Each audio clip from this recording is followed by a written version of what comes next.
Hola, buenos días a todos. ¿Me escuchan bien? ¿Qué tal? Buenos días, Alan. Sí, ¿Qué tal, escuchamos doctor? perfectamente. Buenos días a Buenos días, todos. buenos días.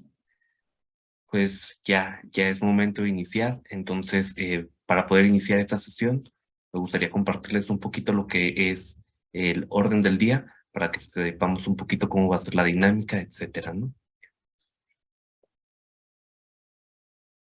Pues antes que nada les damos una muy cordial bienvenida a nombre del doctor Octavio de la Torre Estéfano.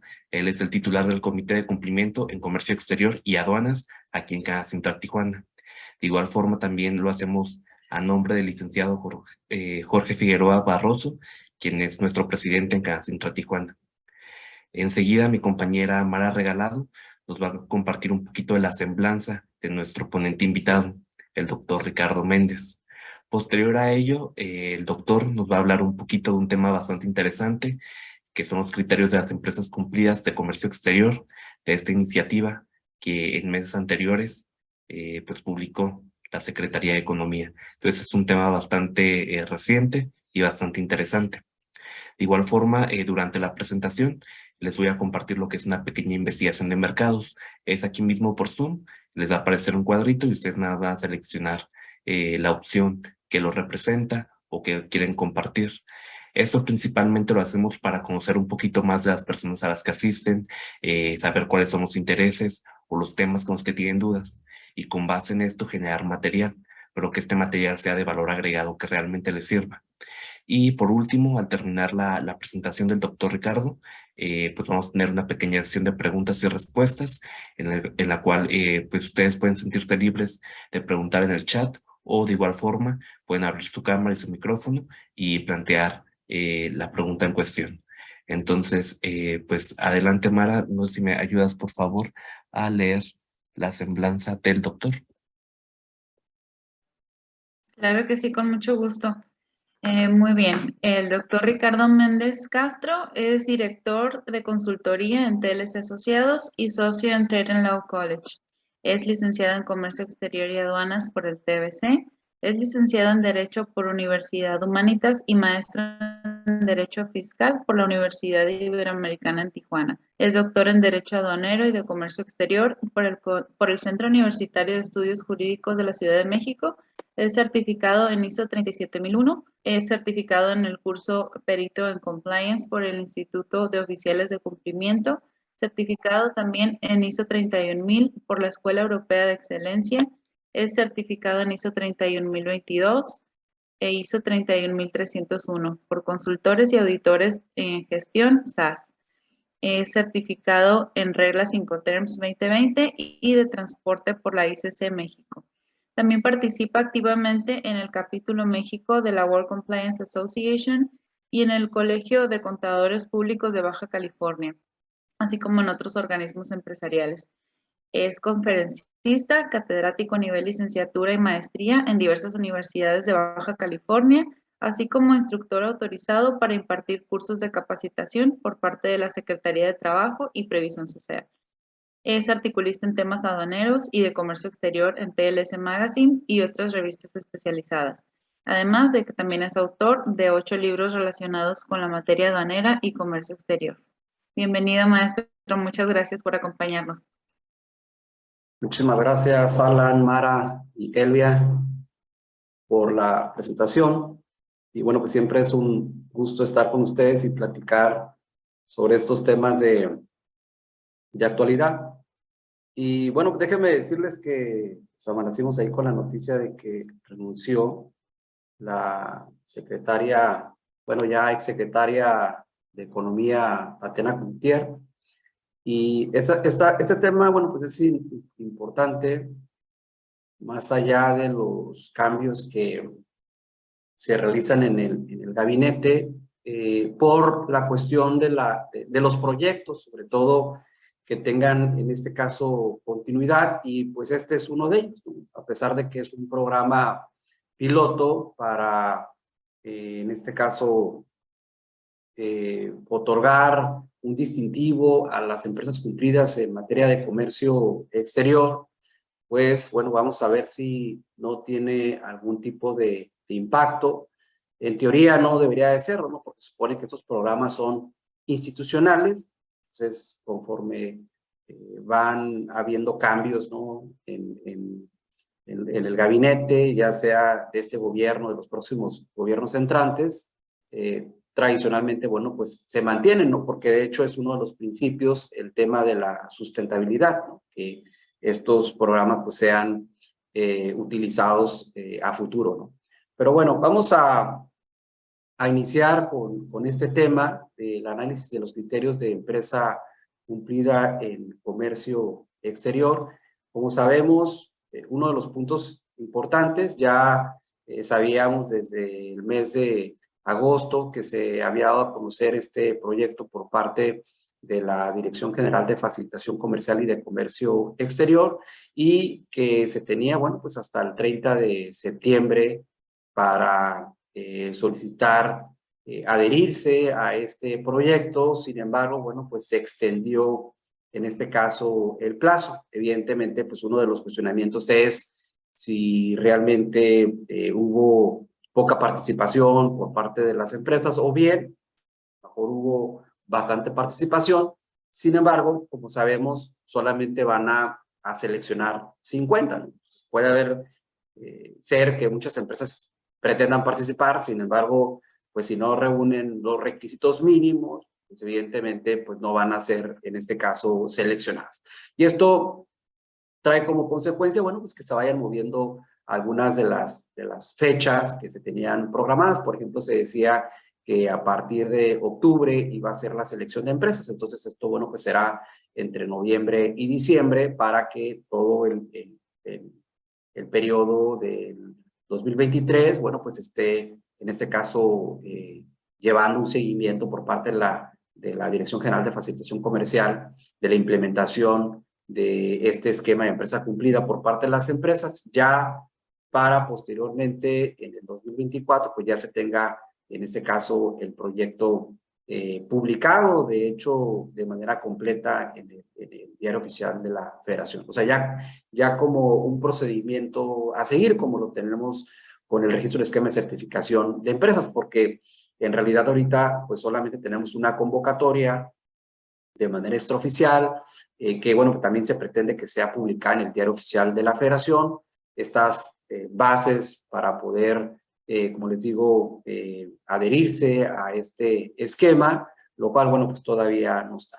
Entonces tenemos hasta el 31 de octubre para manifestar, en este caso, nuestro interés y debemos de hacerlo por correo electrónico a través de empresa.cumplida@economia.gov.mx. Aquí de manera breve les dejo el portal del SNICE, a donde se van a ir ustedes a consultar esta información. Van a ver obviamente una liga relacionada con la convocatoria y el cuestionario de autoevaluación, el cual es obviamente el tema importante de lo que vamos a estar comentando, sobre todo analizar esos 26 criterios y que pues sabemos que está dividido en 4 partes: la relación con el tema de análisis de riesgo, lo concerniente a la materia de comercio exterior, después la materia fiscal y laboral.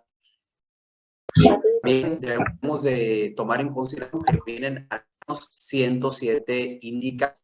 Nosotros tenemos nuestras materias, nuestras áreas que debemos de cubrir y cada uno tiene criterios.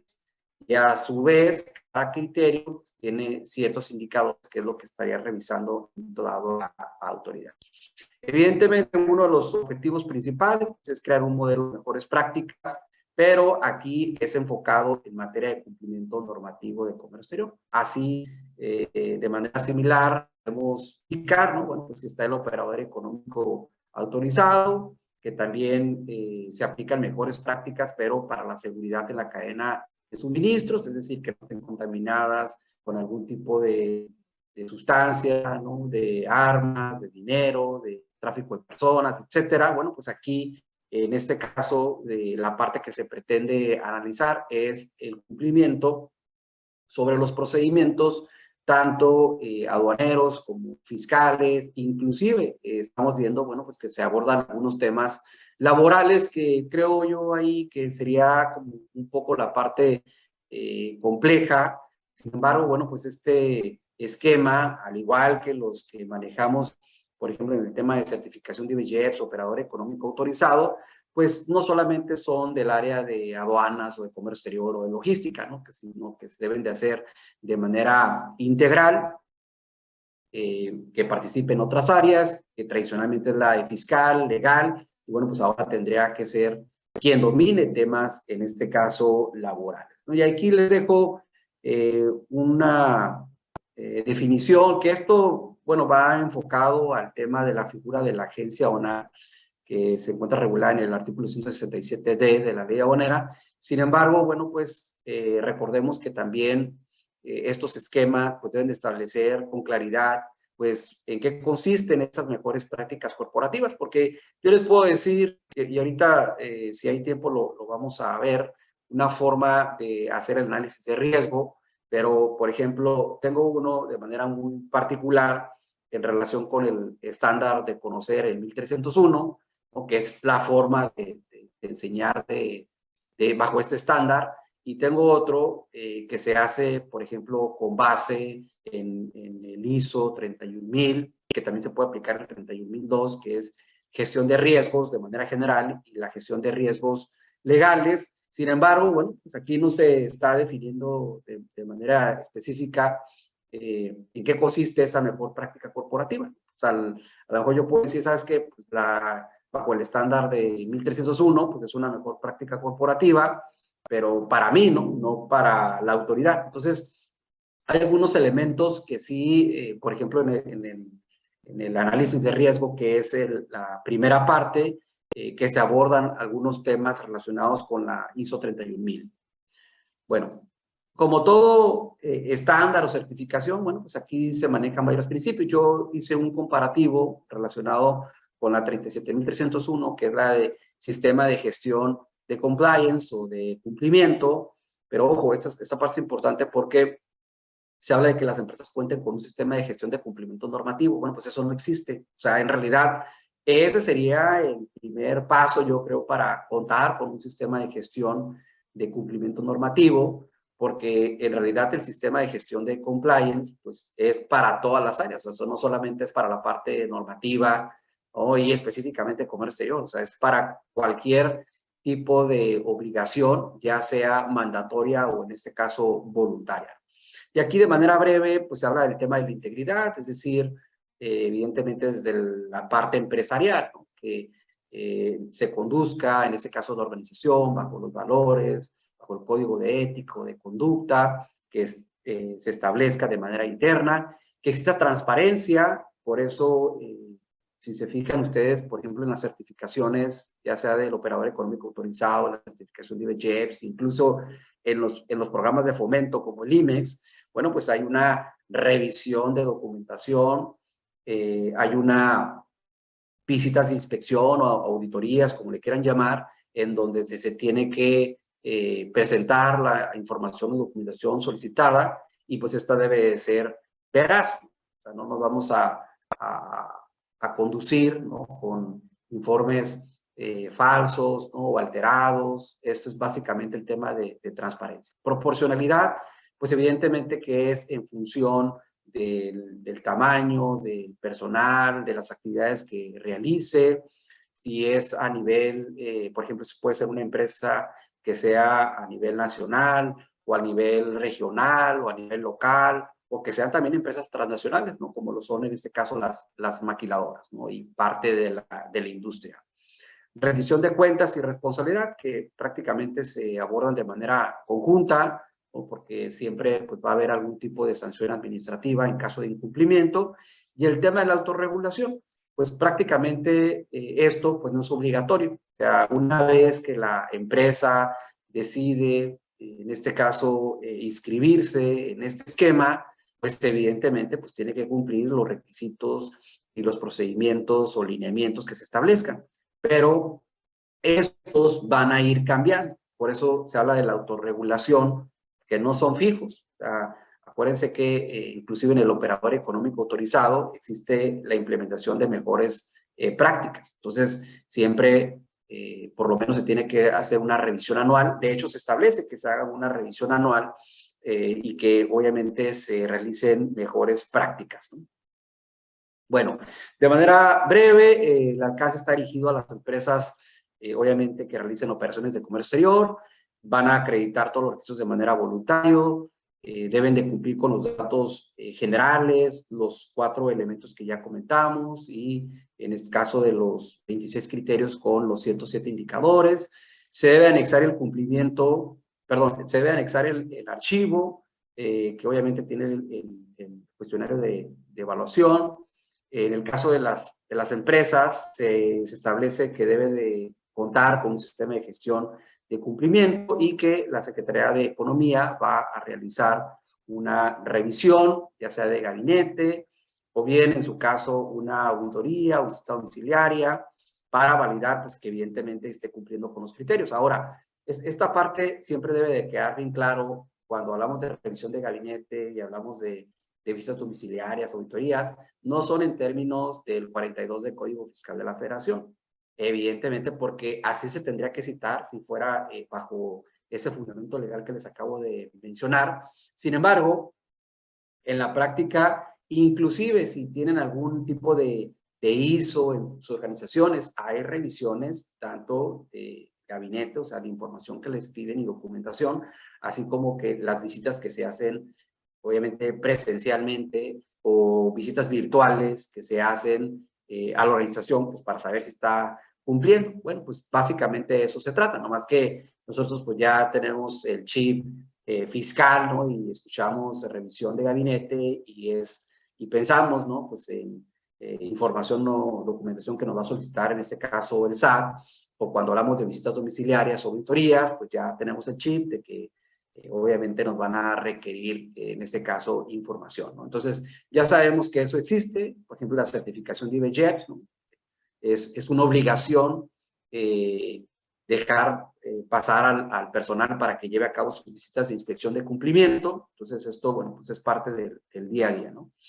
En este sentido, la Dirección General de Facilitación Comercial y de Comercio Exterior va a elaborar un dictamen.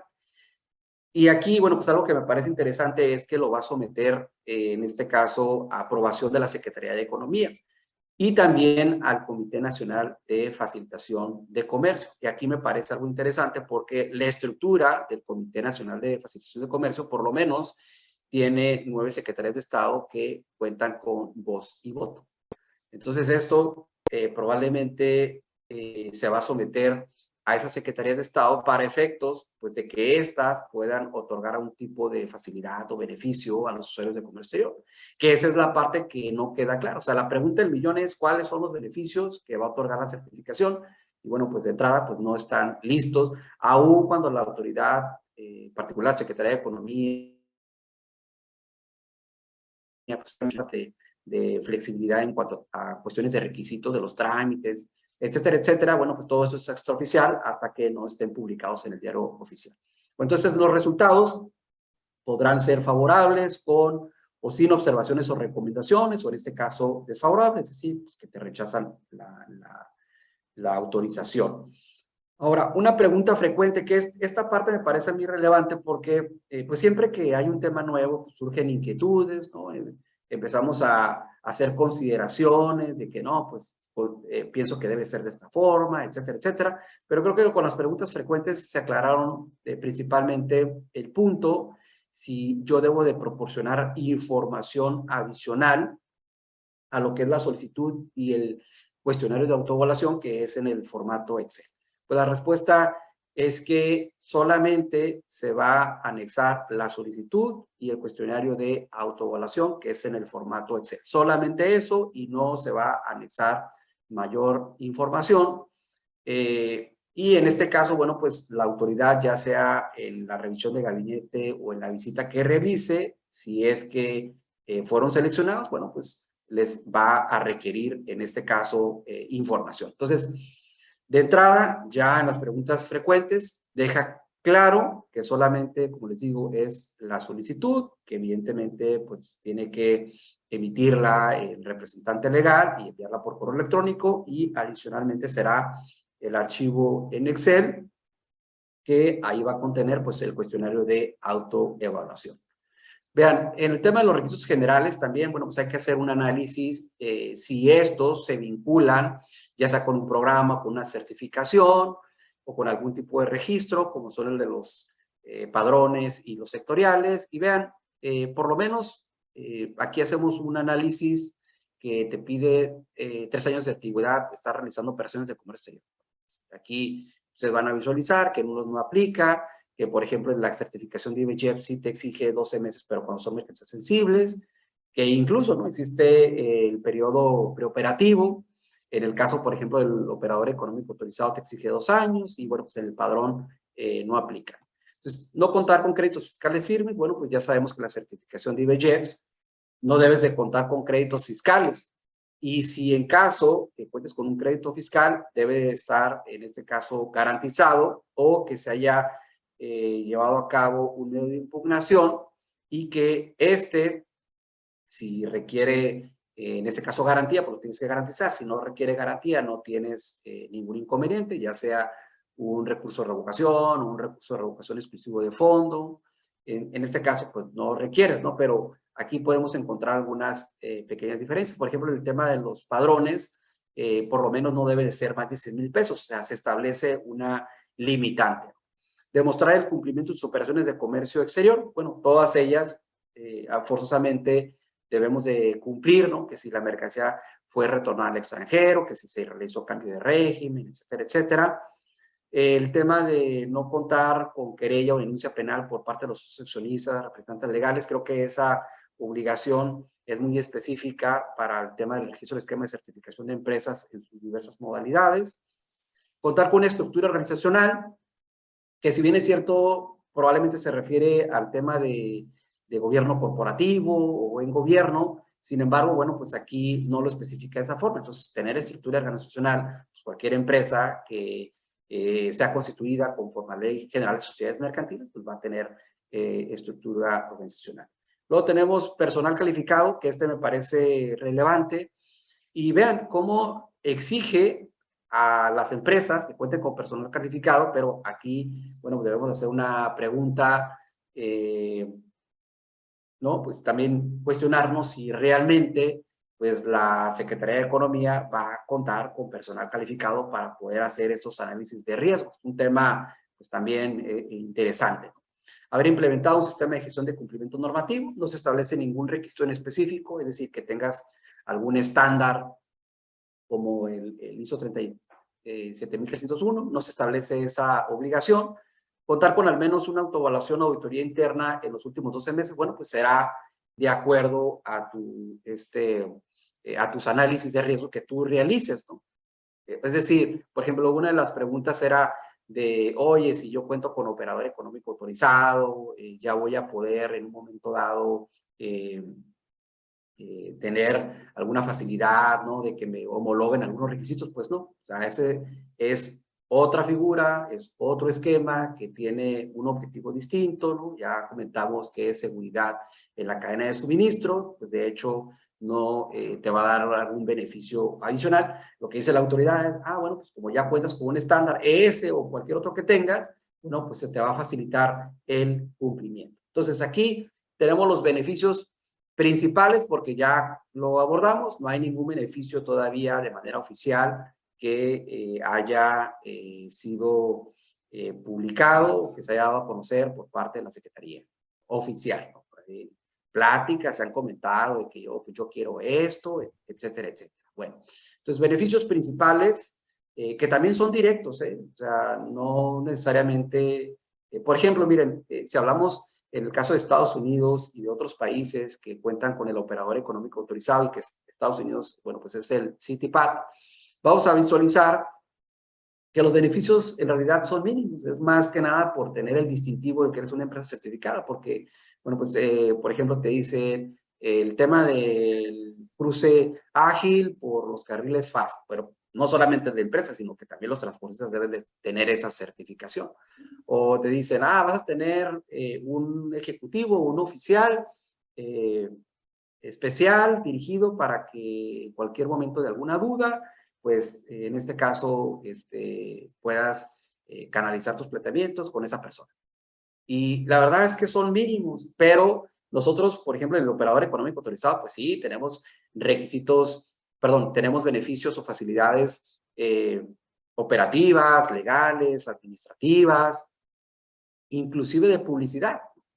Por ejemplo, en el caso del socio comercial certificado, ya sea transportista, agente aduanal, mencionan ahí dentro de los beneficios que te van a hacer publicidad en el portal del SAT y que eres una empresa certificada, ¿no? Así como para decir de que con eso pues, vas a tener muchos clientes. Sin embargo, debemos de ver estos beneficios que también, bueno, pues son directos para la organización. Por ejemplo, facilita el cumplimiento regulatorio. Pues evidentemente, o sea, si tú eres una empresa certificada, pues te va a ser fácil cumplir con las disposiciones legales. Homologa los procesos de despacho aduanero, que esto, sobre todo cuando eres una empresa que tiene diversas plantas, pues hay un estándar en los procedimientos que tú manejas. Evidentemente, dependiendo, pues obviamente del tipo de tráfico, ¿no? Que si es marítimo, que si es aéreo, que si es, en este caso, carretero, etcétera, etcétera.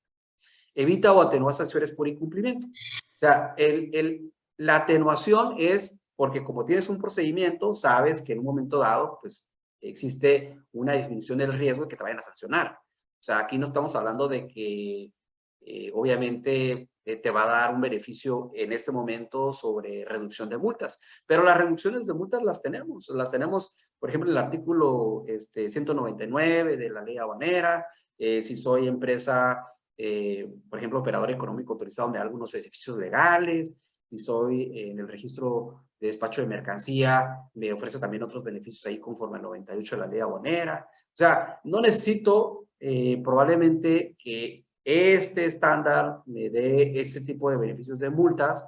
Sin embargo, puedo obtener otros beneficios, ¿no? Reduce riesgo por fraude y corrupción. Fraude me refiero a fraude aduanero, que existe una omisión, un incumplimiento, ya sea de una contribución o una regulación o restricción arancelaria. Temas de corrupción, que también factiblemente se puede suscitar. Evita daños a la reputación corporativa.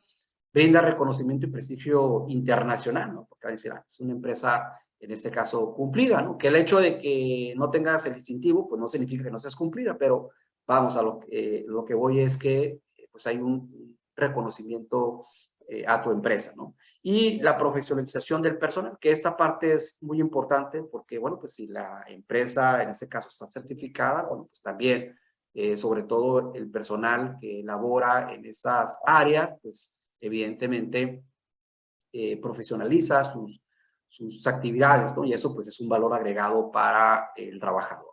Entonces vean, aquí está la estructura del Comité Nacional de Facilitación de Comercio, que al final del día, bueno, pues serían estas secretarías de Estado, que son alrededor de 9, son las que tomarían en este caso la decisión, conjuntamente con la Secretaría de Economía y, bueno, pues también con la Dirección General de Facilitación Comercial y de Comercio Exterior. Bueno, vean aquí, básicamente tenemos los elementos, que son 4, 26 criterios y los 107 indicadores, que la intención pues es básicamente ver algunos de ellos. En la parte de la gestión de riesgo, básicamente aquí se establece que va a ser de manera anual. Se puede implementar los procedimientos de gestión de riesgo, por ejemplo, de un estándar. De hecho, te menciona los elementos, por ejemplo, el tema del contexto, de elegir los criterios, de llevar a cabo el procedimiento, por ejemplo, de identificar riesgos, el análisis, la valoración y el tratamiento de los riesgos. Eso básicamente viene en el 1.3. Y vean, vamos a visualizar en una columna muy específica que establece dos palabras muy importantes, ¿no? La de deberá, que si el criterio dice deberá, forzosamente lo tienes que realizar, y el de podrá. Y en el de podrá, bueno, pues es obviamente optativo. Y en ese caso de las mejores prácticas de análisis de riesgo, aquí les digo que se relaciona mucho con el estándar ISO 31001 y sus técnicas de aplicación de riesgo, que es el ISO 31010. Vamos a visualizar que es optativo. Entonces yo me puedo apegar a ese procedimiento e incluso también habla sobre los planes de continuidad de negocio. Y cuando hablamos de planes de continuidad, bueno, pues también ahí existe un estándar, un modelo, que es el ISO 22301. Entonces, todo lo que es continuidad de negocios, o lo que es la resiliencia. Entonces, eso lo podemos encontrar en esa parte. Entonces, aquí vamos a tener los 20 criterios que ahorita vamos a comentar de manera breve cada uno de ellos, y posteriormente pues, tenemos el de las disposiciones fiscales y el relacionado con el tema laboral. Les digo aquí, ese es donde posiblemente vamos a requerir coordinación con las áreas legales, de recursos humanos, etcétera, ¿no? Entonces, los puntos relevantes, la próxima publicación en el Diario Oficial, que fue lo que anunció la Secretaría de Economía. Obviamente conocer los beneficios o facilidades aplicables en las gestiones y operaciones de comercio exterior, porque todavía no se conocen, a pesar de que ya les digo, pues hay ahí ciertos rumores. Categorías o modalidades. Miren, ahorita yo les comenté que vienen 4 rubros. Ya mencionamos análisis de riesgo, el tema de los de comercio exterior, el fiscal y el laboral. Esos son los 4. Sin embargo, se habla de una segunda fase. En esa segunda fase, probablemente que todavía no está definido, es el tema de que también se va a incluir la parte ambiental, el tema financiero, las cuestiones que tienen que ver con temas de ciberseguridad. No son algunos de los puntos que se han mencionado que van a entrar en una segunda fase, pero todo eso, digo, pues no está obviamente publicado, ¿no? Pero sí se cuestiona si va a haber categorías, ¿no? Por ejemplo, en el OEA pues, tenemos varios rubros, ¿no? Que es el de aeronaves, que es el textil, que es el de las empresas CECIT, etcétera, etcétera. O en las modalidades, ¿no? Pues tenemos del rubro A, AA, AAA. Los tiempos de vigencia, o sea, si va a ser de 1 año, si va a ser 2 años, aunque se indica que va a ser de 1 año y de 2 años. Los plazos de resolución, si va a ser, por ejemplo, tenemos en la certificación de IVA que son 60, 15 más 60, ¿no? Estamos hablando de 135 días, o en el caso del OEA, ¿no? Pues que ya ven que ese lleva más tiempo, son 120, 15 más 120, pues estamos hablando de alrededor de 255 días. Todos esos puntos son sumamente relevantes, o los supuestos de cancelación o de requerimiento de información, esa parte también se cuestiona. Y sobre todo, si en el futuro vamos a tener que realizar un pago de derechos. Se establece que sí se va a realizar un pago de derechos. De hecho, fue una de las preguntas que se le hizo en cierto momento a la maestra Dora Rodríguez, porque, bueno, pues sabemos que después no vayan a salir con el tema de la certificación de IBCHEF, ¿no? Que me debes 5 años. Bueno, pues aquí la pregunta era si se va a realizar un pago de derechos. Entonces, aparentemente sí, y bueno, pues también el tema de la renovación. Y todo esto, pues, requiere evidentemente modificaciones, no solamente a las disposiciones de reglas y criterios de la Secretaría de Economía, sino también de las reglas generales de comercio exterior y los reglamentos interiores de las secretarías que vayan a participar, porque imagínense Semarnat, ¿no? A través de Profepa, que diga, yo te voy a agilizar por ejemplo, el cruce de las mercancías, o vas a tener menos inspecciones, o vas a tener una reducción en el pago de derechos, etcétera, etcétera. Bueno, pues eso no se puede hacer de manera arbitraria, ¿no? Tiene que estar publicado en una norma, ¿ok? Bueno, de manera breve entramos al tema, sobre todo voy a destacar algunos, ese es el 2.1 y 2.2, que es el que habla sobre la clasificación arancelaria. Nosotros ya sabemos la clasificación arancelaria, ¿no? Pues que en un momento dado pues, se encuentra integrada por los 8 dígitos, y por separado tenemos el número de identificación comercial, que viene siendo el 5º par. Hay otra parte importante, como ustedes saben, pues debemos de tener un procedimiento para poder solicitar la consulta de la clasificación arancelaria, y que en un momento dado podemos utilizar estas consultas directamente a la autoridad aduanera, ya sea a través de una consulta directa o que se realicen juntas técnicas de clasificación arancelaria. A lo mejor podrán decir, bueno, pues ese tema de las juntas técnicas de clasificación arancelaria ni existe, ¿no? O sea, está en la normatividad, pero no se aplica mucho en la práctica. Bueno, al final del día los procedimientos existen y bueno, pues son alternativas que en un momento dado se pueden, en este caso, aplicar, ¿no? Sabemos también los tiempos de respuesta por parte de la autoridad, que dice que son 3 meses a partir de que quede debidamente integrado el expediente, pero por lo menos ya tenemos, por ejemplo, los análisis de riesgo, cuando se ve, por ejemplo, el riesgo inherente o el riesgo bruto, bueno, pues se dice probabilidad por impacto, por consecuencia o por daño. Entonces, después de que se obtiene ese valor del riesgo, después hacemos otro cálculo de lo que viene siendo la vulnerabilidad o la ejecución de los controles. Y en ese caso, pues evidentemente nosotros vamos a identificar si existe algún mecanismo o procedimiento con el cual se pueda en un momento dado reducir el impacto o la probabilidad de que pueda suscitarse algún riesgo. Y bueno, pues uno de esos elementos pues es básicamente el tema de la consulta. Pero ahora, esto no es 100% fiable porque ustedes saben que existe el juicio de lesividad. Y básicamente este consiste en que si la autoridad en un momento dado te otorgó una clasificación, ¿no? Y a los 2, 3 años dice, ¿sabes qué? Pues esa clasificación veo que está siendo beneficiada, pues resulta ser que quien te la entregó pues hizo una apreciación incorrecta, bueno, pues puede iniciar un juicio de lesividad ante el Tribunal Federal de Justicia Administrativa. Entonces, vean, el hecho de que tengas una resolución por parte de la autoridad no significa que esté 100% cubierto porque existe el juicio de lesividad. Entonces, a lo que voy es de que mientras ustedes tengan su procedimiento y que evidentemente en su expediente cuenten de manera general con algunos de sus elementos, la ficha técnica que escriba las mercancías, fotografías, planos, diagramas, instructivos, manuales de uso, análisis de laboratorio, si es que existe, o si se realizó algún tipo de pago de derecho relacionado con la clasificación arancelaria, bueno, pues eso formará parte de su expediente. Y vean aquí, en resumen, lo que establece los requisitos del 2.1 y 2.2.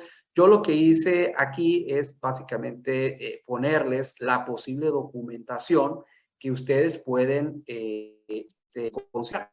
Ahora, ya los indicadores nos están diciendo qué es lo que va a realizar la autoridad. O sea, aquí recuerdo que cuando estábamos haciendo sistemas de análisis de riesgo, ¿no? en temas de capacitación, siempre hay una pregunta muy básica, ¿no? Que, oye, ¿por qué seleccionas 3 colores, ¿no? El verde, que si es bajo, el medio o amarillo para el medio y el riesgo alto, pues normalmente lo pones en rojo, ¿no? Pero hay quien maneja, por ejemplo, 5 categorías, 5 colores. Entonces siempre la duda, oye, ¿por qué 3? ¿Por qué no 5? Y me decía, no, pues es que tú le puedes poner 10, ¿no? O sea, le puedes poner ahí todo el arco iris si quieres, ¿no? Pero entre más pongas, pues es más análisis que tienes que hacer. Entonces, bueno, pues podemos dejarlo en 3, podemos dejarlo, en este caso, en 5.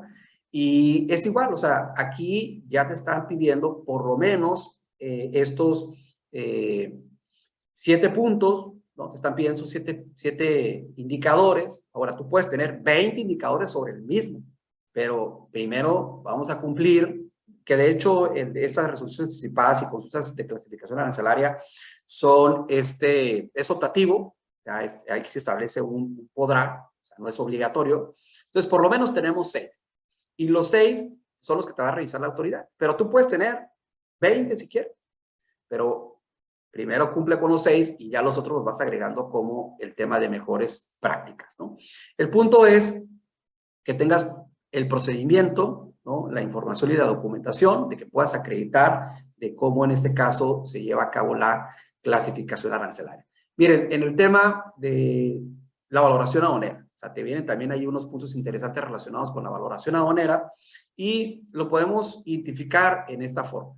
Ya sabemos que la base gravable del Impuesto General de Importación y de otras contribuciones es el valor en aduana. Y el valor en aduana es el valor de transacción. ¿Y qué es el valor de transacción? Porque sabemos que el valor de transacción, pues, es porque hay una compraventa, porque hay una enajenación, ya sea que exista, obviamente, el traslado de dominio, reserva de dominio. Sin embargo, el valor de transacción pues, se identifica con el precio pagado o por pagar. Y adicionalmente debemos realizar los ajustes incrementables, si es que existen, o ajustes no incrementables, también conocidos como decrementables, si es que existen, y que cumplan con las circunstancias de que no existan restricciones sobre la valoración, que son las del artículo 67. Bueno, ya tenemos identificado nuestro procedimiento y bueno, también ese es para el valor de transacción, pero ¿qué pasa cuando existen otros métodos secundarios o alternos? Debemos de identificar. Es como si yo les pregunto ahorita, si algunos de ustedes son maquiladoras, oye, ¿por qué utilizas el procedimiento de último recurso? El 6. Ah, no, pues ese fue el que me dijo mi agente ahora. Sí, pero ¿tienes algún documento, algún registro, alguna constancia del análisis que se hizo? No, pues es que ese es el que siempre hemos aplicado. Bueno, aquí nos está cuestionando si vas a poner el 1, si vas a, o sea, que es el de valor de transacción, o si vas a poner el de mercancías idénticas, similares, el de precio unitario de venta, el reconstruido, el último recurso. No se está cuestionando eso. Lo que se está pidiendo es básicamente que se tenga un procedimiento en el cual tú indiques, bueno, por qué elegiste ese método de valoración y si existe vinculación. Y si existe vinculación, si afectó o no afectó el precio. Entonces, aquí tenemos, por ejemplo, algunos de los documentos que pueden ser utilizados dentro del expediente. Algunos de esos documentos. No quiere decir que vayas a utilizar todos, ¿no? Porque esto dependerá del tipo de operación que estés realizando. Pero también tenemos la alternativa de poder realizar consultas de valoración aduanera, conforme lo establece el 78B. Entonces, así como hacemos consultas de clasificación arancelaria, bueno, también podemos hacer consultas de valoración aduanera. Y aquí la autoridad va a resolver en el plazo de 4 meses. La verdad es que en la práctica, o sea, existe pocas consultas que se realizan a la autoridad. O sea, esa es una realidad, ¿no? Porque siempre tenemos ahí que el tema de que no, es que si realizo una consulta, pues es un foco rojo. Y si realizo una rectificación, es un foco rojo. Y si realizo una regularización de mercancías, pues es un foco rojo. Entonces, imagínense, ¿no? Pues si todo es rojo, pues ya no hicieron nada. Entonces, son algunos de los puntos que siempre tienen que estar analizando, que al final del día es un riesgo, pero ya si lo ponemos por colores, bueno, pues ya en lugar de ser un riesgo rojo, pues va a ser en este caso amarillo, o va a ser un riesgo bajo que va a estar en color verde, pero bueno, pues al final del día pues va a ser un riesgo. Entonces vean aquí en el tema de valoración, también igual nos piden manuales, lineamientos o procedimientos de cómo se lleva a cabo el control de la valoración, temas de los gastos incrementables o decrementales, si es que existen, las medidas de control para la determinación de los métodos de valoración, o si existe vinculación, y si hay vinculación, si afecta o no afecta el precio, que al final del día lo declaramos inclusive en los pedimentos, o sea, si afecta o no afecta el precio, si se ha llevado a cabo alguna revisión y si se encontró alguna anomalía, si se está gestionando o no, o sea, que esa parte también es importante, ¿no? Oye, ¿hiciste algunas rectificaciones sobre temas de valor? Sí, bueno, pues hay que documentarlas, ¿no? Y el tema, si hicieron las consultas, bueno, pues aquí está la opción, bueno, pues, por ejemplo, si ustedes tienen una consulta por parte de la autoridad, bueno, pues está declarando este valor porque se realizó una consulta. Entonces, este fue tu medida de control y ya cumpliste con los lineamientos, ¿no? El tema de preferencias arancelarias, aquí, miren, el punto no es gozar del tratamiento arancelado preferencial que te dan ya sea los tratados de libre comercio o los acuerdos de la Asociación Latinoamericana de Integración. O sea, realmente ese no es el tema, sino que si nosotros debemos de tener la información y documentación que sustente que la mercancía es originaria. Básicamente es cumplir con las reglas de origen. Y esa es la parte compleja.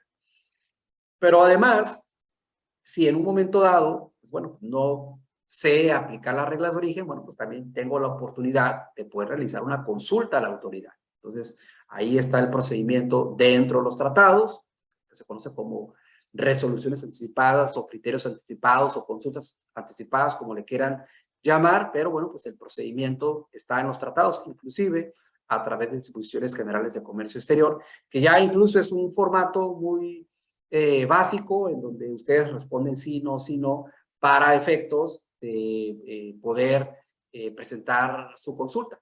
Y ustedes dirán, bueno, pues es que de todas maneras tengo que saber si contesto sí o contesto no, pero la parte importante es que antes, pues ustedes tenían que hacer un escrito, ¿no? Pues que cumpliera con los requisitos del 18, 18A y 19 del Código Fiscal de la Federación, pero ahora, bueno, pues ya es un formato y a lo cual, bueno, pues ya si quieren le anexan información, pero ya te están dando por lo menos un lineamiento de que debes de seguir. Y vean aquí, de igual manera nos pide manuales, lineamientos, directrices. Esto básicamente va a ser en todos los puntos, acreditar si la mercancía cumple con las reglas de origen, y esta es la parte importante. O sea, ¿cómo sé yo si el proveedor está aplicando correctamente las reglas de origen? ¿Qué tal si el proveedor no realiza las mercancías, sino que es un distribuidor del producto? Y a lo mejor las está comprando en China y está realizando allí algún proceso ulterior. Sin embargo, las mercancías no son originarias, porque no cumple con las reglas de origen, ya sea de salto arancelario o de valor de contenido regional, etcétera. Y ahí el punto puede ser, pues, de que estemos incumpliendo lo que establece el tratado, ¿no? Porque no tenemos la información y documentación necesaria. Entonces, hay que realizar, bueno, también revisiones periódicas a esos procedimientos que tenemos, pues tener, evidentemente, los expedientes, tanto de lo que nosotros solicitamos, de certificaciones de origen, como en un momento dado las que expedimos, ¿no? Porque ahí se establecen ciertas obligaciones dentro del tratado. Y en su caso, bueno, pues realizar las resoluciones anticipadas. Brevemente, vean 2 puntos en el padrón de importadores. Aquí esta parte, en realidad, no es decir, mira, aquí tengo el documento que me indica que cuento con el padrón general o los sectoriales que establece el anexo 10. No es eso. Más bien es, vean, verificar causales de suspensión. Por lo menos, tengo que entrar a la regla 133, de las reglas generales de comercio exterior, y analizar los 46 supuestos que establece esa disposición. Entonces ahí es donde tengo que hacer análisis de riesgo. O sea, por lo menos tengo que analizar los 46 y a lo mejor esos 46 voy a decir, ¿sabes qué? Me aplican 20. 20 son los que yo voy a cuidar. O sea, 20 supuestos. Entonces, ahí es donde tengo que hacer análisis de riesgo de esa parte, ¿no? Evidentemente, por ejemplo, en mi caso, pues yo tengo que considerar todos, porque voy aplicándolos dependiendo, en este caso, del giro de la organización. Pero ustedes obviamente lo tienen que adecuar a sus actividades, no tienen que ser todos, sino únicamente los que les aplican, ¿no? Es como decir, voy a revisar el indicador de actividades vulnerables. Oye, pero pues, si tú no realizas actividades vulnerables, ¿cómo es que lo vas a considerar, ¿no? O sea, por eso es que debe ser esta parte dinámico y que se ajuste, bueno, pues a las actividades de la empresa. Vean, de manera breve, el tema de prácticas desleales. ¿Cómo lo relaciono yo? Bueno, pues con el tema de los pago de las cuotas compensatorias. Entonces, ¿cuáles son las fracciones arancelarias que están sujetas a pago con cuotas compensatorias, ¿no? En un principio, pues debería de analizar todas las resoluciones de investigación de prácticas desleales de comercio internacional que ha emitido la UPSI, pero pues eso me va a llevar trabajo, ¿no? Pero pues ya lo tengo súper sencillo, pues analizo el anexo 251 de las reglas de criterios por parte de la Secretaría de Economía y ahí identifico, bueno, pues cuáles son las fracciones, evidentemente que están sujetas a práctica desleal y sobre eso establezco mis controles.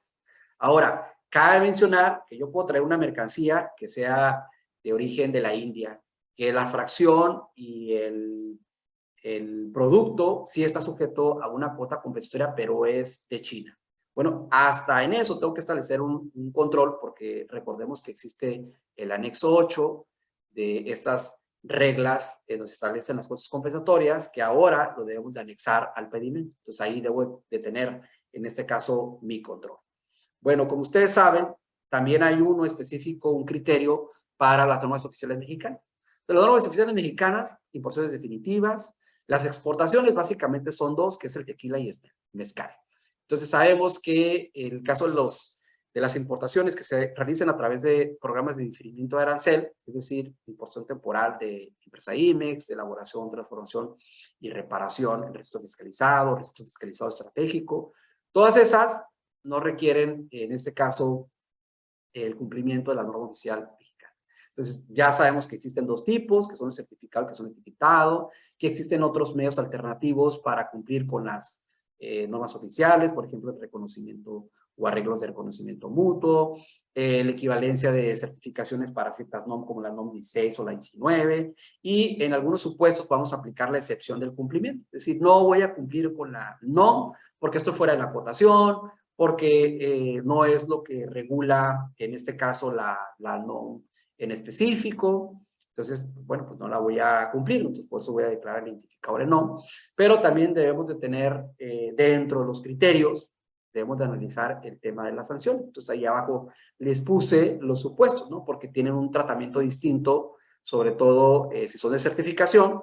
Ya sabemos que es embargo precautorio, del 70 al 100% del valor de la mercancía, pero si son de etiquetado es retención hasta que cumplas con el etiquetado, y bueno, pues es del 2 al 10% del valor comercial. Vean, en realidad me pide 3 indicadores. Identifico la clasificación arancelaria, me voy al anexo 241, ahí visualizo evidentemente si está la fracción, ¿no? Incluso viene el número de identificación comercial, la descripción y las acotaciones de únicamente o excepto. Identifico el procedimiento del cumplimiento de las NOMs. Vamos, esto incluso hasta si, por ejemplo, seleccionas el organismo certificado. Vamos a suponer que es NICE o ANSE.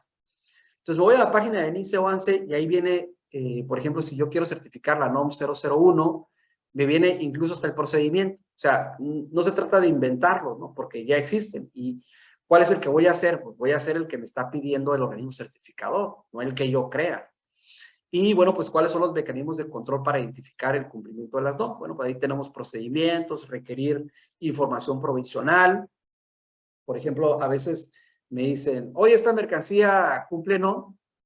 Pues ahí vean, ¿no? O sea, no es solamente que me digan la mercancía, ¿no? Pues dame la fracción arancelaria, manda los manuales, manda los folletos. Y yo lo que hago, bueno, pues si sé que es un producto complejo, bueno, pues lo tengo que remitir al especialista, que es básicamente el organismo certificador. Que si vamos, si lo llevamos a cualquier regulación o restricción arancelaria, pues al final del día lo primero que necesitamos es la clasificación arancelaria. Yo creo que por eso está en el punto número 1. Y no solamente decir, ay, pues es este producto que cumple, ¿no? Pues hay que tener toda la información y documentación necesaria. Vean, en el tema de los términos de comercio internacional, aquí no me está cuestionando si, oye, es que para las maquilas aplica el DAP o si es correcto que aplique el ESGO. No está cuestionando esa parte, ¿no? Porque eso se ve mucho en los temas de los incrementables, que ya vimos el punto de la valoración.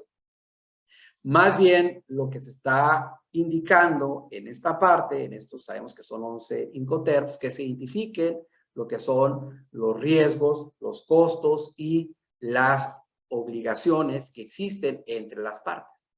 Y que vean, a pesar de que nosotros identificamos cómo es de que debe de ser descrito, ¿no? Porque ya lo indica la guía de los términos de comercio internacional que emite la Cámara de Comercio Internacional, y a veces en la práctica ni siquiera lo hacemos así.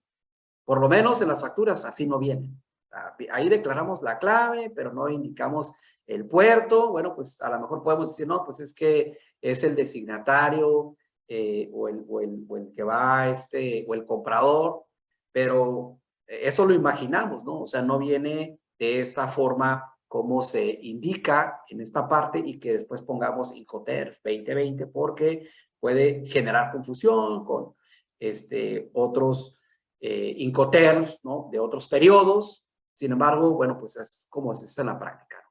Entonces, bueno, pues ahí ya dependerá si se tiene un procedimiento específico para decir, sabes que lo vamos a declarar de esta forma y sobre todo conocer los artículos que en realidad son 10 de cada uno, 10 para el vendedor y 10 del comprador. Y vean, lo que específicamente señala es realmente identificar el socio comercial, o sea, si realmente conoce los Incoterms, conocer los costos, responsabilidades y riesgos inherentes y la documentación relacionada con la aplicación de los Incoterms, que ahí, bueno, pues dependerá, ¿no? Si vamos a suponer que si es tráfico marítimo, pues vamos a tener ahí el Bill of Lading, si es aéreo, pues el e-way bill, etcétera, etcétera, ¿no? Entonces, esta parte es lo que nos exige. Y en el tema de los expedientes electrónicos, vean de manera específica, pues nos pide tanto para operaciones de importación como exportación, tener una planeación que sabemos que cuando vamos a realizar una importación o exportación, primero revisamos si contamos con la documentación, ¿no? O sea, por ejemplo, si requiere alguna regulación o restricción arancelaria, pues evidentemente la tenemos que cumplir, lo debemos de tener en el expediente. Vean, aquí se exige que se haga un cotejo del reporte de comercio exterior, ¿no? Del direct exchange. Y tradicionalmente, esos análisis se hacen por terceros. O sea, digo, pocas veces me he tocado con realmente que les llega el data stage y la propia empresa sí realice su análisis, ¿no? Los convierte a Excel y haga ese análisis a través de queries. Tradicionalmente siempre se hace a través de terceros. Obviamente tener informes de las revisiones periódicas si se encontró algún tipo de anomalía, cuáles son las acciones que se realizaron, identificar el nombre y cargo del responsable, que aquí evidentemente puede ser un tercero, y bueno, pues estar realizando revisiones periódicas. Aquí yo de manera indicativa, o más no limitativa, pongo algunos elementos, ¿no? Por lo menos el archivo de validación, el de envío y de respuesta, tener, por ejemplo, el PDF, el archivo del acuse de valor, o bajar de la UCEM la información de los acuses de valor o los COBE, ¿no? Para tener el expediente. En el archivo, por ejemplo, las regulaciones y restricciones no arancelarias, pues tener evidentemente la solicitud, la autorización, si hubo un pago de derechos, pues también ahí contemplarlo, la manifestación de valor, la hoja de cálculo, etcétera, etcétera. Y aquí también, por ejemplo, el del pago electrónico, en tu caso, y pues no solamente es eso, ¿no? Pues digo, también analizar la información. Vean, en el caso de PROSEC y Red Octava, que el del PROSEC, pues al final del día es la aplicación de un tratamiento arancelero preferencial para 24 sectores, que vamos a suponer que estás en el eléctrico, el electrónico, en el del plástico, el automotriz, el de autopartes, en el textil, etcétera. Y bueno, pues hay que tener un procedimiento si es que realmente se está cumpliendo, es decir, si las mercancías que se están produciendo bajo el PROSEC tienen el destino en el sector en específico que fue autorizado. Por ejemplo, el tema de las reglas octavas, igual, ¿no? Si tengo reglas octavas para definitivos, tengo el tema de reglas octavas para temporales. Miren, les platico un caso relacionado con reglas octavas que me parece interesante. Imagínense ustedes, saben que en las importaciones temporales necesitan la regla octava previo a introducirla al régimen temporal. O sea, básico, revisas cantidades, revisas fracción y descripción. Pero en el caso del depósito fiscal, está interesante porque ustedes introducen las mercancías bajo una 4 a un almacén general de depósito. Y después realizan la extracción. Vamos a suponer que va al régimen temporal. Entonces, estás en un E1 para introducirlas al régimen temporal de empresa IMEX, con el E1. Y ustedes dicen, bueno, pues voy a aplicar la regla octava en el E1.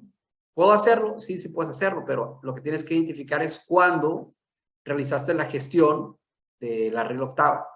No, pues la realicé, obviamente antes de hacer la extracción, pero después de que las introduje al depósito fiscal. Entonces, ¿qué creen ahí? Pues hay una restricción. O sea, que la autoridad dice, no, ¿sabes qué? Lo tienes que realizar conforme al 56, es decir, desde antes que ingresen al depósito fiscal, es decir, que realices el pedimento A4.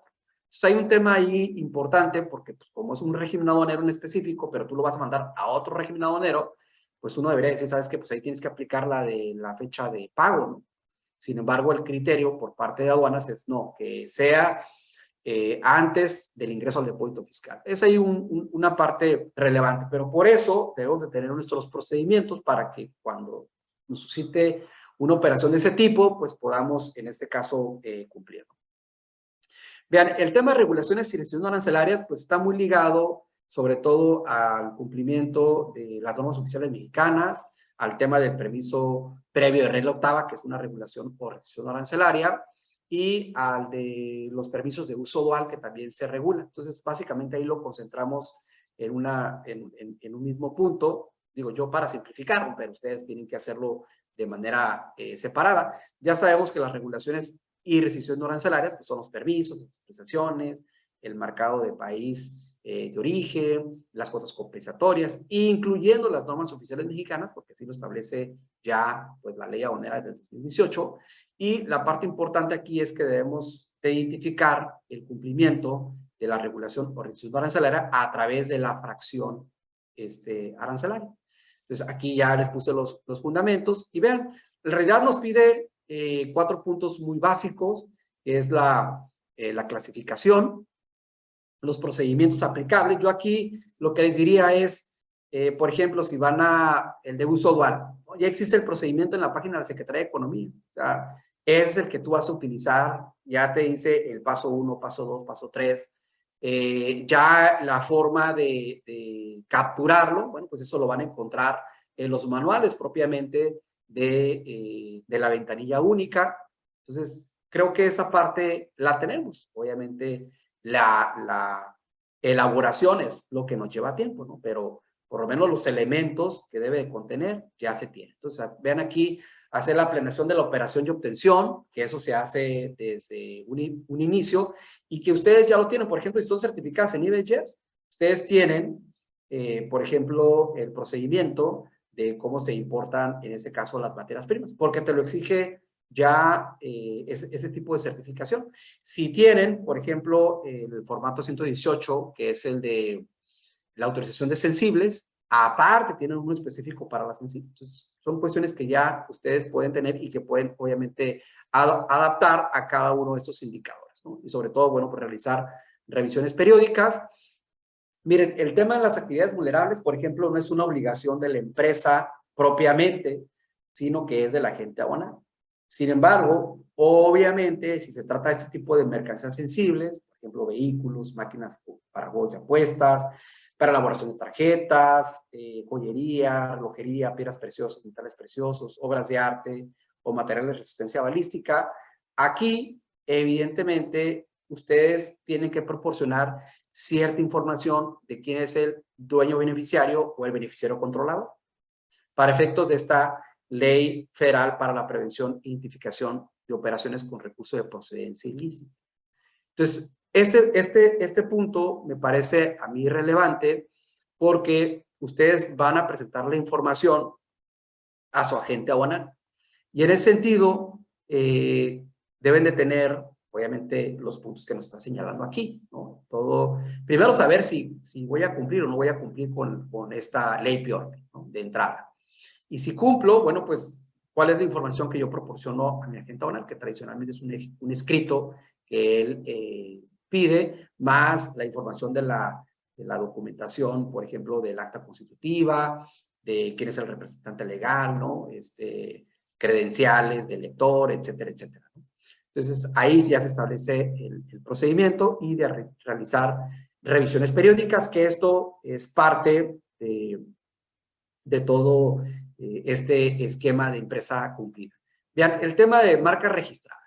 Aquí, básicamente, tenemos el anexo 20, ya me dice cuáles fracciones tengo que, por lo menos de manera obligatoria, presentar el identificador MC en el pedimento y que, evidentemente, yo tengo que tener documentación e información de que soy, a lo mejor, el que registró, en este caso, la marca, o en un momento dado si tengo una licencia de distribución, etcétera, etcétera. Entonces, aquí básicamente se establece en este punto las mercancías de uso dual, que ya sabemos que es para efectos de exportación y que pues, México es parte del sistema de control de exportaciones. Entonces, ahí, bueno, pues ya tenemos este indicador en específico que debemos de tomar en consideración.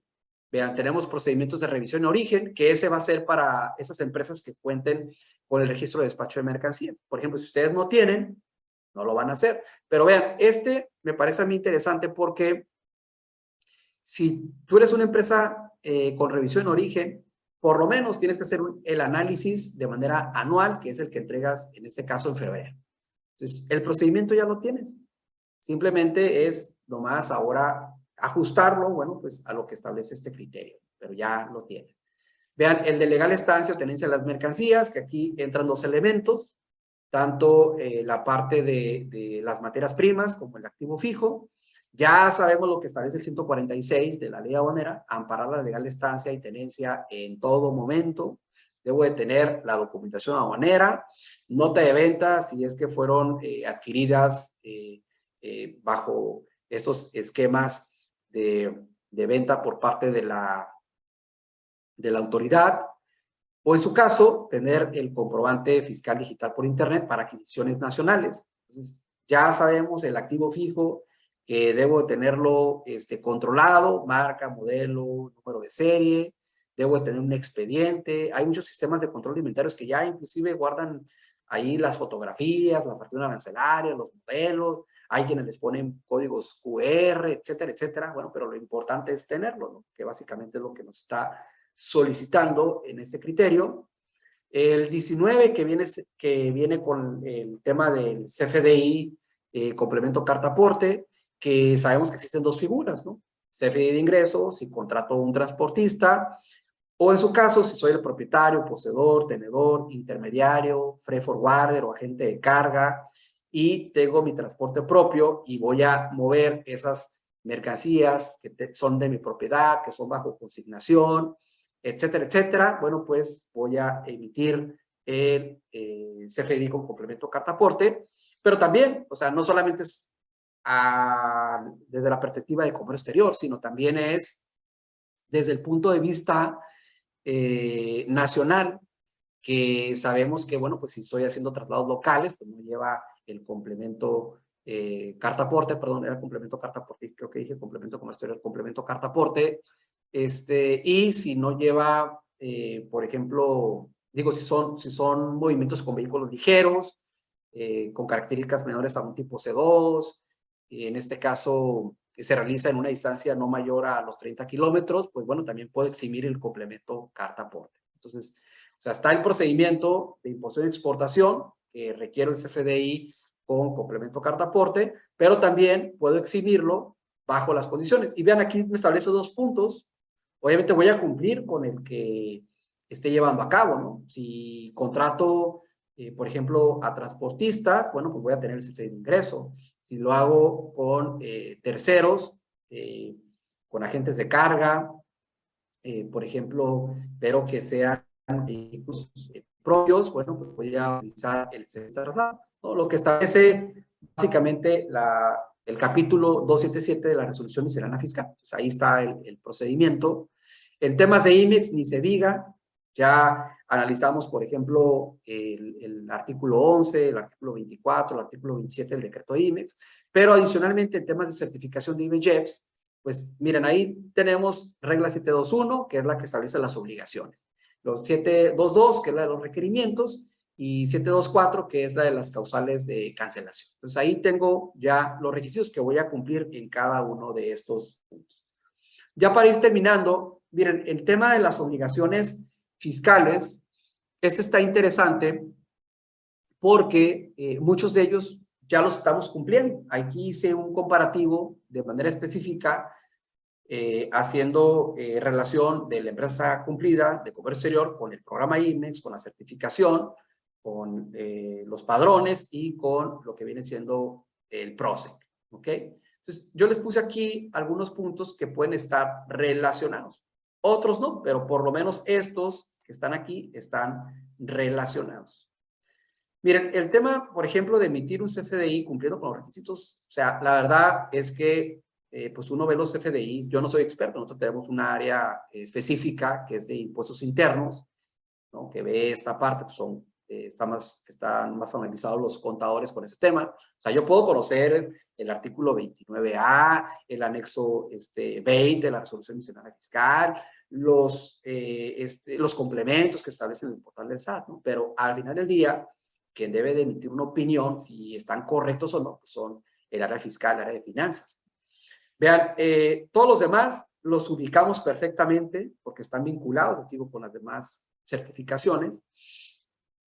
Y también que está aquí me parece a mí interesante, que es el de cuenta con evidencia de deducciones de gastos y acreditamiento de impuestos, que básicamente es el sistema de materialidad. O sea, realmente el área fiscal pues es el experto en esta parte para indicar si realmente pues los gastos que está realizando, ¿no? Todas esas erogaciones pues son deducibles, y si en el caso del traslado, vamos a suponer del impuesto al valor agregado, pues está llevando a cabo de manera correcta. O sea, esto es solamente ellos. Entonces, esta parte sí es muy importante que se coordine con el área de finanzas, el área fiscal. Y en el tema laboral, bueno, pues aquí obviamente hay muchos temas interesantes, digo, que son muy específicos. Digo, por lo menos hay algunos que sí están relacionados con el tema de la certificación, por ejemplo, el registro de empleados, ¿no? Sabemos que la certificación te pide por lo menos 10.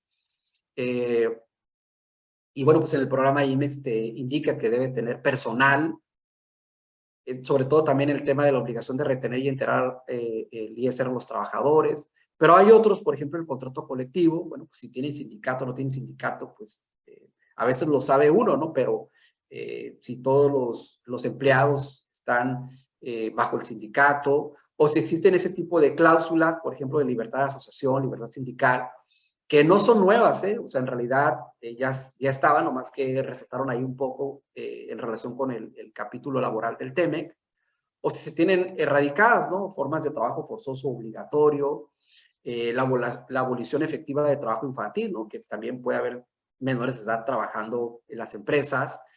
Si en un momento dado se está garantizando la discriminación en materia de empleo y ocupación, o sea, ¿qué está haciendo la organización por esos puntos?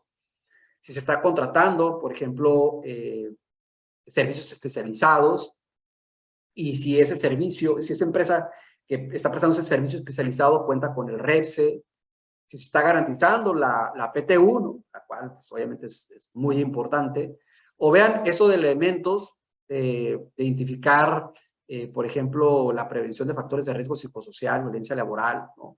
Relacionados con la NOM 35 o la NOM 25, digo, la norma mexicana 25, que ahora ya son estándares, pero así se quedó como norma mexicana, si se está cumpliendo con esos puntos, o garantizar la protección de los datos personales, ¿no? Hay una ley específica que es Ley Federal de Protección de Datos Personales en posesión de los particulares, porque al final del día la organización tiene nuestra información del seguro social, del pago de impuestos, de dónde residimos, etcétera, etcétera, ¿no? Y sobre todo, bueno, pues la parte de implementación de mejores prácticas, todo lo que habla de implementación de mejores prácticas es podrá, no es obligatorio, ¿ok? Bueno, miren, aquí les recomiendo ya unos libros. Me excedí ahí poco del tiempo, pero creo que, bueno, pues vale la pena este tema, sobre todo ahorita, ¿no? Que está de moda el tema de, les digo, de las empresas cumplidas, ¿no? Bueno, pues por mi parte sería todo, y bueno, muchísimas gracias. Gracias a usted, doctor Ricardo. Y me parece que sí habían algunas preguntas. Juan Preciado nos comenta, dice, buen día, doctor Ricardo. En su opinión, ¿en futuro se convertirá en una nueva certificación de cumplimiento para las empresas de comercio exterior? Y con las certificaciones existentes, en su opinión, ¿deberían homologarse con este programa de empresa cumplida? Ok, bueno, miren, obviamente, desde mi perspectiva, no considero que se deban homologar. Yo sé que incluso se ha hablado de ese tema, pero no, porque cada una tiene un punto en específico. Si hablamos de el registro de esquema de certificación de empresa, se homologó realmente en el tema de los requisitos, o sea, porque anteriormente pues, sí lo teníamos en un diferente diferentes capítulos, ¿no? de las reglas, estaba todo revuelto. Este está en el capítulo 2, otros en el capítulo 5, y bueno, pues en el 2016 se unifica en el capítulo, perdón, el título séptimo, y ya en las reglas, bueno, pues ya se identifica de manera separada. De todas maneras, aún cuando la parte de los registros generales se encuentra dentro del mismo título, vemos ahí, ¿no? Pues que el tema, sobre todo, de la certificación de IVA, del operador económico autorizado, la garantía de interés fiscal, el registro de despacho de mercancías, pues cada uno está en un capítulo específico. Entonces, no considero que se deban homologar, aparte, porque tienen objetivos distintos. Esta cuestión, lo que pudiese suscitarse es de que se reconociera por lo menos algunos requisitos, ¿no? En ese sentido de que al final ya lo tienes que cumplir, incluso en el OEA con el CITIPAC lo tienes que cumplir, lo que no te revisan es en el momento, pero debes de cumplir esos requisitos mínimos de seguridad que te exigen. Entonces, no creo que se vaya a convertir en una nueva certificación unificada, o sea, va a haber una nueva certificación que va a ser de la Secretaría de Economía, pero miren, se los pongo tan sencillo, en materia del SAT y la NAP, ahorita en estos momentos, o sea, lo que viene siendo el proyecto que trae del aviso de cruce, el SAT ni siquiera quiere soltar eso, ¿no? O sea, dice, a mí me cumples con mi DODA, ¿no? O sea, ni siquiera quiere soltar la información, ahora menos todo lo que le ha costado, pues, a través del SAT, ¿no? De la Administración General de Autoridad de Comercio Exterior, ¿no? Compartir, ¿no? Esos procedimientos que ya, pues, prácticamente desde el 2002 se tienen, ¿no? Que bueno, muchos decimos del 2012 porque fue cuando se creó el nuevo esquema de precertificada, pero realmente, o sea, el tema de la certificación existe desde el 2002 y el registro de despacho de mercancías desde 1993. O sea, esos temas no los va a soltar. Esa es mi perspectiva, ¿no? Entonces, no lo considero. Pero, pues, ojalá que, pues, esto en específico, pues, sea sustentable, ¿no? Sobre todo ahorita con los cambios que se van a venir a la Secretaría de Economía. Entonces, dice por aquí, pregunta sobre el A4 y el E1. Debe estar a nombre de la empresa mexicana para poder respaldar el E1. No, no es necesario. Lo que pasa es que en el A4 los extranjeros sí pueden ingresar mercancía al depósito fiscal. O sea, un extranjero perfectamente puede ingresar. No, yo de lo que hablaba era del permiso previo de regla octava. O sea, ese sí o sí. O sea, si yo importo a depósito fiscal, pues lo voy a hacer bajo la empresa IMEX, ¿no? Y la extracción se va a hacer bajo la empresa IMEX, pero puede existir el supuesto de que un extranjero pues ingrese mercancía al depósito fiscal y después le extraiga un tercero. Esas certificaciones para todo tipo de empresas, salvo, ojo, estamos hablando de todo tipo de empresa que realice importaciones y exportaciones. O sea, yo puedo ser importador, a lo mejor puede ser Costco, ¿no? Realizo puras importaciones. Puedo ser una empresa exportadora, solamente exportadora del producto nacional. Entonces, es de lo que se habla, que son importadores y exportadores. Entonces, una empresa IMEX, pues, entra dentro del perfil. De hecho, pues, el 2.20 habla del perfil, del criterio específico para las empresas IMEX, pero puede ser una no IMEX. Ahora, lo que no entra son las que prestan algún tipo de servicio, por ejemplo, en el caso de los freight forwarder o agente de carga, o sea, las de servicio de logística, no entran ahí. No entran los agentes aduanales. Yo sé que en el tema del operador económico autorizado, bueno, pues es una figura muy específica aquí en México, que es el socio comercial certificado, ¿no? Y entra el transportista, ¿no? Y el transporte ferroviario, y entra el agente aduanal, y las empresas.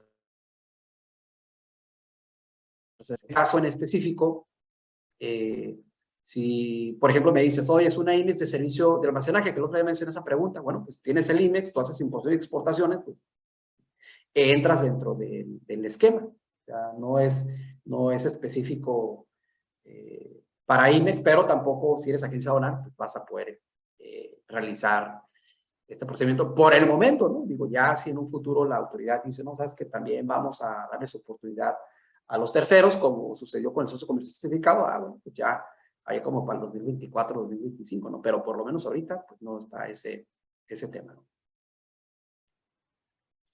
Bueno, pues yo creo que estuvo todo muy claro, ¿no?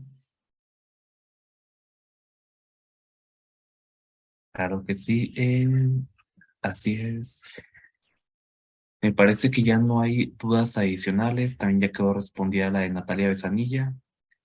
Entonces no sé si alguien más tenga alguna duda o si quiere abrir su micrófono, es el momento para exponerla. Me parece que ya no hay más dudas adicionales, doctor. Entonces, sí sería todo por el día de hoy. Agradecemos mucho la ponencia, la claridad de la exposición. Fue un tema que a lo mejor no teníamos mucho conocimiento, pero fue una exposición muy clara que nos dijo los puntos muy específicos, ¿no? Entonces, le agradecemos mucho su presencia y de igual forma a todas las personas que nos acompañaron, les agradecemos mucho el tiempo. Nos excedimos un poquito más, pero pues aquí se quedaron hasta el final. Entonces les agradecemos mucho y referente a la investigación de mercados, vamos a analizar los datos y se los compartimos para que ustedes también tengan los resultados y las estadísticas. Entonces, de mi parte sería todo. Les agradezco a todos. Que tengan buen día. Muchas gracias. Estamos en contacto. Hasta luego. Nos vemos, Nat.